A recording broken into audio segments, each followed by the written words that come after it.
ఈ నదిలాగా ఇప్పుడు దేవుడు ఏమనుకుంటున్నాడంటే మనంగా మారాలి. అంటే దేవుని యొక్క మందిరాన్ని మనం ఏం చేయాలంట? సంతోషపరిచే బిడ్డలుగా మనం ఉండునిగాక. అంటే ఇప్పుడు ఈ నది ప్రవాహం అనేక జీవితాల్లోకి మారునిగాక. అంటే ఇప్పుడు ఈ నది అనే ప్రవాహము అనేక కుటుంబాలకు కట్టాలి. దేవుని యొక్క సన్నిధిలో నుండి వాక్యము కానీ, దేవుని యొక్క మందిరంలో విత్తబడుతున్న వాక్యము కానీ అనేక మంది, అంటే చూడండి, హృదయాలు ఒకవేళ ఎండిపోయిన స్థితిలో ఉన్నాయి, పాడైపోయిన స్థితిలో ఉన్నాయి, ఒకవేళ కుటుంబాలు ఎండిపోయిన స్థితిలో.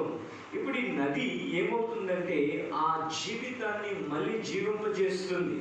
చూడండి, ఇప్పుడు ఒకవేళ ఒక మొక్క ఎండిపోయిన స్థితిలో ఉంటుంది, దానికి ఒక ప్రవాహం కావాలి, ఒక నీరు కావాలి.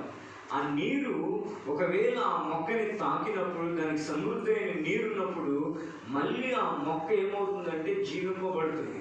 అంటే మరణ స్థితిలోకి వచ్చిన ఆ మొక్క దేని ద్వారా మళ్ళీ జీవింపబడుతుందంటే ఒక నీరు ద్వారా. అదే దేవుని యొక్క వాక్యం ఏం సెలవిస్తుందంటే